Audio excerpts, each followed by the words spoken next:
नमस्कार दोस्तों। सूखी खांसी से परेशान है? बस एक चुटकी नमक और शहद से राहत पाए।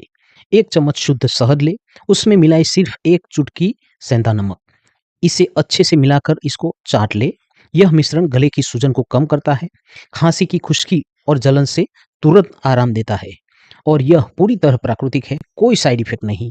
दिन में 2 बार लेना है आपको, सुबह और रात को सोने से पहले। खांसी धीरे-धीरे जड़ से खत्म होगी। वीडियो अच्छा लगा हो तो लाइक करें, शेयर करें और चैनल को सब्सक्राइब करें। Thank you.